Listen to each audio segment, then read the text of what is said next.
Dear students السلام علیکم۔ گلستان Urdu channel میں آپ سب کو خوش آمدید کہتے ہیں اور یہ امید کرتے ہیں کہ آپ سب بخیریت ہوں گے۔ آج کی اس ویڈیو میں ہم نیشنل بک فاؤنڈیشن کے سلیبس کے مطابق شامل نصاب سبق جماعت نہم کی اردو بیڑیا کو پڑھیں گے۔ بیڑیا اس کی بلند خوانی کریں گے تمام اقتباسات کی۔ تو شروع کرتے ہیں۔ میں جب ارد گرد دیکھتا ہوں تو حیران رہ جاتا ہوں، میری چاروں طرف بے شمار درخت ہیں، ہر درخت میں کسی نہ کسی شخص نے پناہ لے رکھی ہے اور اس کا بیڑیا کھڑا گڑرا رہا ہے۔ گڑرانا یہ غصے کی آواز میں آہو فغا کرنا، غصے کی آواز نکالنا۔ بہت دیر سے میں نے ایک درخت میں پناہ لے رکھی ہے، میں اب بہت تھک چکا ہوں اور میری یہ خواہش ہے کہ نیچے اتروں، لیکن کمبخت بیڑیا مجھے اترنے نہیں دیتا۔ وہ نیچے کھڑا مجھے مسلسل خوفناک نظروں سے دیکھ رہا ہے اور اس انتظار میں ہے کہ میں کب اتروں گا اور وہ مجھے چیٹ پھاڑ کر کھا جائے گا۔ جس درخت پر اب میرا مسکن ہے، یعنی میری رہائش ہے، میں یہاں پہ رہ رہا ہوں، یہ ایک عجیب سا درخت ہے، بلکہ اگر میں اسے جادو کا درخت کہوں تو بے جان ہوگا، یعنی یہ بات بیکار نہیں ہوگی، غلط ثابت نہیں ہوگی۔ میں یہاں جو بھی خواہش کرتا ہوں وہ فوراً پوری ہو جاتی ہے۔ اگر نرم اور گرم بستر کے بارے میں سوچوں تو میرے قریب بچھ جاتا ہے۔ اکتا جاؤں تو میرے سامنے ایک شاندار ٹی وی سیٹ آ جاتا ہے جس کے اسٹیریو اسپیکرز ہوتے ہیں اور دنیا کا ہر اسٹیشن پکڑ کر سکتا ہے۔ اگر کسی بھی کھانے کے لیے میرا جی چاہے تو وہ فوراً حاضر ہوتا ہے۔ یہاں سب کچھ ہے، ہر طرح کی آسائشیں ہیں، لیکن یہاں جس چیز کی کمی ہے اور جس چیز کے لیے میں تڑپ رہا ہوں وہ ہے آزادی۔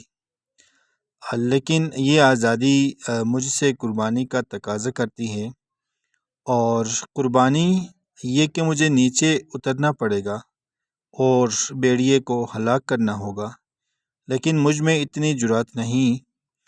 میں بیڑیے سے خوف زدہ ہوں اور وہ مجھ سے زیادہ طاقتور ہے۔ کبھی کبھی جب میں اس وقت کو یاد کرتا ہوں جب بیڑیا میرا پیچھے کر رہا تھا تو میرا پسینہ چھوٹ جاتا، ایک سنسنی سی جسم میں پھیل جاتی، کپ کپی سی طاری ہو جاتی، دل ڈوبنے لگتا۔ تب میں خدا کا شکر ادا کرتا ہوں کہ اگر یہ درخت میرے سامنے نہ آتا اور مجھے پناہ نہ دیتا تو بیڑیا کب کا مجھے ہلاک کر چکا ہوتا۔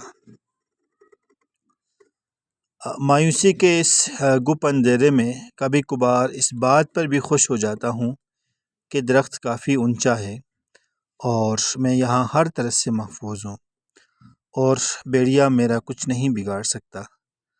دن کے وقت تو میری حالت ٹھیک رہتی ہے، کوئی نہ کوئی مصروفیت نکل آتی ہے، لیکن جو ہی رات ہوتی ہے ایک عجیب سی اذیت کا سامنا کرنا پڑتا ہے، عجیب سی کیفیت، عجیب سی تکلیف اور مصیبت کا سامنا کرنا پڑتا ہے۔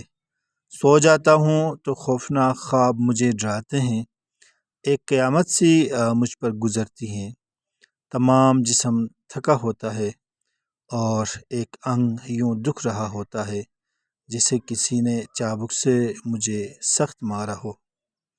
انگ کہتے ہیں ایک ایک رگ کو، تو ایک انگ یعنی ایک رگ یوں دکھ رہی ہوتی ہے جیسے کسی نے چابک سے مجھے سخت مارا ہو۔ چابک ایک آلہ ہے جس سے مارا جاتا ہے، جس طرح گھوڑے کو مارنے کے لیے، گھوڑے کو بھگانے کے لیے چابک کا استعمال کیا جاتا ہے۔ اکثر میں سوچتا ہوں کہ میں کب تک اس عذاب میں مبتلا رہوں گا، کب تک انتظار کروں گا کہ بیڑیا بھوک سے مر جائے، لیکن وہ بجائے مرنے کے پہلے سے زیادہ طاقتور ہو جاتا ہے۔ ایک صبح جب میری آنکھ کھلتی ہے تو اچانک درخت کے گھنے پتوں سے مجھے کسی اور کی موجودگی کا احساس ہوتا ہے۔ خوف سے ایک تیز سی چیخ میرے منہ سے نکلتی ہے اور مجھے یقین ہو جاتا ہے کہ بھیڑیا بالآخر اپنی کوشش میں کامیاب ہو ہی گیا۔ پھر میری حیرت کی انتہا نہیں رہتی جب مجھے پتہ چلتا ہے کہ وہ میرے ہی جیسا ایک شخص ہے۔ وہ پریشان اور گھبرایا ہوا ہے۔ تو اس اجنبی درخت پر ایک اور بھیڑیے کے خوف سے پناہ لے رکھی ہے۔ اس کا بھیڑیا بھی نیچے کھڑا گڑا رہا ہے، درخت پر پنجے گاڑ رہا ہے، لیکن تمام کوششوں کے باوجود اونچے درخت پر چڑھ نہیں پاتا۔ ہم دونوں لوگ ہیں جو اپنے اپنے بھیڑیوں سے خوف زدہ ہیں۔ باوجود یہ کہ درخت میں ہمارے لیے ہر طرح کی آسائشیں موجود ہیں، لیکن ہم ان آسائشوں سے خوش نہیں۔ جبر اور اکتاہٹ کا احساس دن بدن ہمیں کھائے جا رہا ہے۔ اب تو ہمیں رات کو نیند بھی نہیں آتی۔ جو ہی آنکھ لگتی، بھیڑیے کا خوفناک چہرہ ہمیں دوبارہ جگا دیتا ہے۔ کمبخت اب ہمارے خوابوں میں بھی گھس گیا ہے۔ وہ ہمیں یہاں سکون سے رہنے نہیں دیتا۔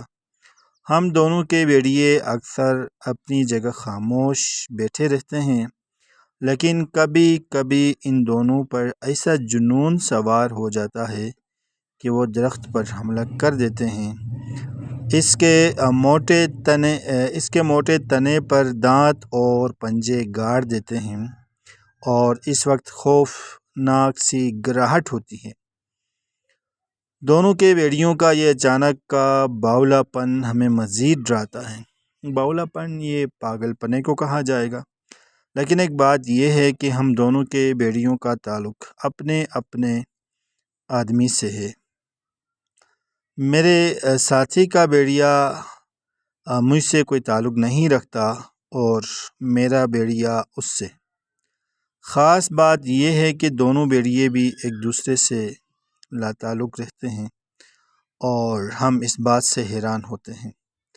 ایک دن کافی سوچ بچار کے بعد ہم دونوں یہ فیصلہ کرتے ہیں کہ ہم دونوں نیچے اتریں گے اور اپنے اپنے بھیڑیے سے مقابلہ کریں گے۔ جو بھی ہوگا دیکھا جائے گا، ورنہ یہ عذاب کی زندگی کب تک ہم گزاریں گے۔ تب ہم دونوں آنکھیں بند کر کے نیچے کودنے کا ارادہ کرتے ہیں۔ میرا ساتھی تو کود جاتا ہے، مگر میں اپنی بزدلی کے باعث ایسا نہیں کر پاتا اور اپنی جگہ بیٹھا رہ جاتا ہوں۔ اس کا بھیڑیا جو ہی اسے نیچے دیکھتا ہے تو فوراً اس کی طرف لپکتا ہے۔ لپکنا یعنی یہ جلدی سے اسی کی طرف آ جانا اور اس پر حملہ آور ہوتا ہے۔ میرا بھیڑیا بھی خبردار ہو جاتا ہے اور اس کے کان کھڑے ہو جاتے ہیں، یعنی وہ بھی خبردار ہو جاتا ہے۔ لیکن جب میں نیچے اترتا تو وہ غصے سے آگ بگولا ہو جاتا ہے اور پاگلوں کی طرح درخت کے موٹے تنے کے ساتھ لڑنا شروع ہو جاتا ہے۔ اس سے پیشتر کہ میرے ساتھی کا بھیڑیا اسے زمین پر گرائے، وہ اس چھوٹی سی شاخ سے بھیڑیے کو مارتا ہے جو اس نے درخت سے توڑی ہوتی ہے۔ اس کا بھیڑیا اسی وقت زمین پر گرتا ہے اور چند ہی لمحوں میں مر جاتا ہے۔ میرا ساتھی اب آزاد ہے۔ اس نے اپنی بہادری سے آزادی حاصل کر لی، لیکن میں اب تک اس پرانے عذاب میں مبتلا ہوں اور خود کو کوس رہا ہوں۔ اب میرا بھیڑیا اب پہلے سے زیادہ خوفناک ہو جاتا ہے۔ وہ وحشی بن چکا ہے۔ وحشت یہ درندگی کی حد تک پہنچ جاتا ہے اور ہر وقت درخت سے ٹکراتا رہتا ہے۔ شاید اس کا خیال ہے کہ اس طرح میں درخت سے نیچے گر پڑوں گا یا درخت ٹوٹ جائے گا، مگر میں نے ہر وقت درخت کی شاخوں کو مضبوطی سے پکڑا ہوتا ہے اور مارے خوف کے میرا جسم پسینے میں ڈوبا ہوتا ہے۔ دن ہو یا رات میں مسلسل بھیڑیے کو بددعائیں بھی دیتا ہوں، لیکن وہ کمبخت ہے کہ باز نہیں آتا۔ میرا ساتھی مسلسل مجھے آوازیں دیتا ہے، وہ قسمیں کھاتا ہے، اگر تم نیچے اترو تو بھیڑیا تمہارا کچھ نہیں بگاڑے گا، وہ بہت کمزور ہے، تم اسے آسانی سے مار سکتے ہو۔ لیکن مجھے اس کی بات پر یقین نہیں آتا اور اوپر کھڑا خوف سے کانپ رہا ہوتا ہوں۔ اب چند ایسے واقعات شروع ہو جاتے ہیں کہ مجھے یہ یقین ہو جاتا ہے کہ میں بالآخر مر جاؤں گا۔ اچانک درخت میں حرکت پیدا ہوتی ہے۔ میں فوراً نیچے دیکھتا ہوں کہ بھیڑیے نے اسے ہلایا تو نہیں، لیکن بھیڑیا اپنی جگہ لیٹا ہوتا ہے۔ یہ کیا؟ میں چیخ اٹھتا ہوں۔ درخت لمحہ بلمحہ چھوٹا ہو رہا ہے۔ میں مارے گھبراہٹ کے درخت کی موٹی شاخوں پر زور زور سے اچھلتا ہوں کہ ہو سکتا ہے اس طرح سے درخت رک جائے، لیکن درخت رکتا نہیں اور چھوٹا ہوتا جاتا ہے۔ اب ایک دوسری چیز مجھے مزید خوفزدہ کرتی ہے۔ بھیڑیا بھی بڑا ہو رہا ہوتا ہے اور تھوڑی دیر میں ایک بیل جتنا بڑا ہو جاتا ہے۔ میں چیختا ہوں، چلاتا ہوں، درخت کے اندر ادھر ادھر بھاگتا ہوں، لیکن بے سود۔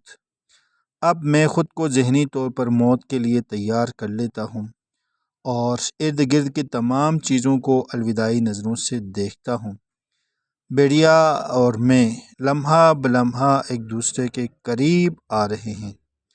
میرا ذہن اب بالکل معاف ہے، میری آنکھیں بند ہیں اور میں پھانسی چڑھنے والے اس مجرم کی طرح موت کو خوش آمدید کہہ رہا ہوں، جس کی گردن میں رسی کا پھندا ڈالا جا چکا ہے اور جو اب اس انتظار میں ہے کہ جلاد کب لیور کھینچے گا۔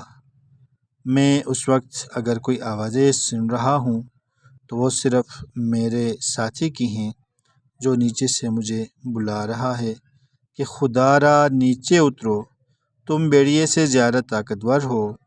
بھیڑیا یوں ہی ایک خوف ہے، روئی کا ایک پہاڑ ہے جسے ایک ہی ٹھوکر سے اپنے راستے سے ہٹا سکتے ہو۔ بالآخر میں ہمت کرتا ہوں اور درخت سے نیچے کودتا ہوں۔ میرا بھیڑیا جو ہی مجھے اپنے سامنے پاتا ہے مجھ پر حملہ کر دیتا ہے، لیکن پیشتر اس کے کہ وہ مجھے ہلاک کر دے، میں اسے اس پتلی اور نازک سی شاخ سے مارتا ہوں جو میں نے درخت سے توڑی ہوتی ہے۔ ہاتھی جیسا بھیڑیا دھڑام سے نیچے گرتا ہے اور دیکھتے ہی دیکھتے مر جاتا ہے۔ اب میں آزاد ہوں۔ کتنی حسین ہے آزادی، کتنا خوبصورت ہے اس کا احساس۔ میں خوشی سے چیخ اٹھتا ہوں اور رقص کرتا ہوں، دیوانوں کی طرح اچھلتا ہوں۔ کچھ دیر کے بعد جب میرا جوش کچھ کم ہو جاتا ہے تو اپنے ساتھی کی طرح دیکھتا ہوں تاکہ اس کا شکریہ ادا کروں، لیکن میرا ساتھی اپنی جگہ موجود نہیں ہوتا۔ جب میں ارد گرد دیکھتا ہوں تو حیران رہ جاتا ہوں۔ میرے چاروں طرف بے شمار درخت ہیں، ہر درخت میں کسی نہ کسی شخص نے پناہ لے رکھی ہے اور اس کا بھیڑیا کھڑا گررا رہا ہے۔ اب میں زور زور سے ہنستا ہوں، کہکہے لگاتا ہوں اور ان سادہ اور معصوم لوگوں کی طرف بڑھتا ہوں جو ناحق اپنے بھیڑیوں سے خوف زدہ ہیں۔ ڈیئر اسٹوڈنٹس، یہ سبق فاروق سرور کی لکھی ہوئی تحریر ندی کی پیاس سے ماخوذ ہے۔ اس سبق کا مرکزی خیال ہے کہ ماحول کے جبر اور اندر کے خوف کو علامتی انداز میں پیش کیا ہے۔ مصنف فاروق سرور صاحب نے ماحول کے جبر اور اندر کے خوف کو علامتی انداز میں پیش کیا ہے۔ ڈیئر اسٹوڈنٹس، دیکھیں تو آج کل ہر دوسرا بندہ، ہر تیسرا بندہ اس بات پہ پریشان ہے کہ وہ ہمت نہیں کرتا، ہمت کر کے اپنے اس بھیڑیے کو توڑ دے، اپنے اس بھیڑیے کو مار دے تو وہ آزاد ہے۔ آج کل ہم میں سے ہر ایک کوئی بندہ اس بات سے ڈرتا ہے کہ لوگ کیا کہیں گے، میں نے ایسا کیا تو کیا ہوگا، میں ایسا کروں گا تو کیا ہوگا، میں ایسا کروں گا تو لوگ مجھے ان الزامات سے نوازیں گے، ان القابات سے نوازیں گے اور مجھے برا ہے کہیں گے، مجھے بدصورت ہے کہیں گے، مجھے بدقسمت ہے کہیں گے۔ لوگوں کی یہی باتیں ہمارے لیے گویا کہ ایک بیڑیے کے مانند ہے۔ ہم نے اپنے اندر سے اس خوف کو، اپنے اندر سے اس بیڑیے کو مارنا ہے اور مار کے ان سے آزاد ہو جانا ہے۔ دیکھیے تو آج کل چھوٹی ایج کا بچے کی عمر سے لے کے جا کے ادھیڑ عمری تک ہر بندہ انگزائٹی، ڈپریشن کا شکار ہے۔ اس کی وجہ کیا ہے کہ ہم میں سے ہر ایک کے اندر اس طرح کا کوئی بیڑیا ہے۔ ہم نے اس بیڑیے کو مارنا ہے، ہم نے اس بیڑیے کو مار کے اپنے آپ کو آزاد کروانا ہے کہ لوگ کیا کہیں گے، رشتہ دار کیا کہیں گے، دوست احباب کیا کہیں گے، اور بھائی کیا کہے گا، بہن کیا کہے گی۔ اس طرح کی باتوں میں ہم نے اپنے آپ کو الجھا کے رکھا ہوا ہے۔ ہم نے اپنے آپ کو ان سب کی باتوں سے آزاد کرنا ہے اور مکمل طور پہ آزاد ہونا ہے۔ امید کرتا ہوں کہ آپ کو میری یہ گفتگو پسند آ گئی۔ اب مصنف کے بارے میں ہم مختصر سا تعارف پیش کرنا چاہتے ہیں۔ تو اس سبق کا مصنف فاروق سرور صاحب ہیں۔ خطے بلوچستان سے تعلق رکھنے والے نامور صحافی، افسانہ نگار اور قانون دان فاروق سرور 1962 میں کوئٹہ میں پیدا ہوئے۔ کوئٹہ ہی سے ایم اے انگریزی اور LLB کی ڈگریاں حاصل کی۔ روزنامہ جنگ سمیت متعدد اخبارات میں کالم نگاری بھی کرتے رہے۔ متعدد کتابیں زیور طبع سے آراستہ ہو چکی ہیں۔ پشتو زبان میں بھی لکھتے ہیں۔ طبع شدہ 15 کتابوں میں سے 3 پشتو زبان میں ہیں۔ پشتو افسانوں کا ایک مجموعہ ندی کی پیاس اردو ترجمے کی صورت میں بھی شائع ہو کر صاحبان علم و فن سے داد و تحسین حاصل کر چکا ہے۔ بلوچستان ٹائمز، روزنامہ جنگ اور روزنامہ باخبر کوئٹہ میں انگریزی اردو کالم لکھتے رہے ہیں۔ فاروق سرور کے افسانوں میں علامتی رنگ غالب ہے۔ ماحول کا جبر اور اندر کا خوف ان کے افسانوں میں اپنے ایک خاص معروض کی عکاسی کرتا ہے۔ فاروق سرور 2021 سے حکومت بلوچستان میں بطور اسسٹنٹ ایڈوکیٹ جنرل کی حیثیت سے خدمات سر انجام دے رہے ہیں۔ پاکستان ٹیلی ویژن میں بھی بطور اداکار اور مصنف کے کام کیا۔ حکومت بلوچستان کی طرف سے 3 بار آپ کی تصنیف کو بہترین کتاب کے اعزاز سے نوازا گیا ہے۔ ساگوان ناول لکھنے پر اکادمی ادبیات اسلام آباد کی جانب سے خوشحال خان کھٹک ایوارڈ بھی اپنے نام کر چکا ہے۔ 2018 میں اپنے علمی ادبی خدمات پر صدارتی ایوارڈ پرائڈ آف پرفارمنس حاصل کیا۔ ان ایوارڈز کے علاوہ بھی مختلف اداروں نے متعدد ایوارڈ سے نوازا ہے۔ آپ کی کتابوں میں دریا، اللیوا، ندی کی پیاس،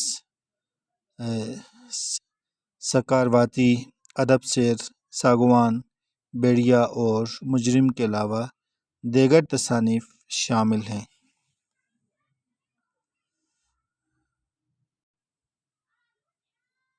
ڈیئر اسٹوڈنٹس، یہ ہم نے مصنف کے بارے میں مختصر سی وضاحت کی۔ امید کرتے ہیں کہ آپ کو ہماری ویڈیو ضرور پسند آئے گی۔ کمنٹس میں اپنی رائے کا اظہار کریں۔ گلستان اردو چینل میں نئے ہیں یا پہلے سے ہیں لیکن ابھی تک سبسکرائب نہیں کیا ہے تو سبسکرائب کریں اور اس کو لائک کریں۔ اسی طرح کی دیگر ویڈیو سے استفادہ کرنے کے لیے آپ ہمارے ساتھ رہیے۔ ملتے ہیں ایک نئی ویڈیو کے ساتھ۔ اپنا ڈھیر سارا خیال رکھیے۔ اللہ نگہبان۔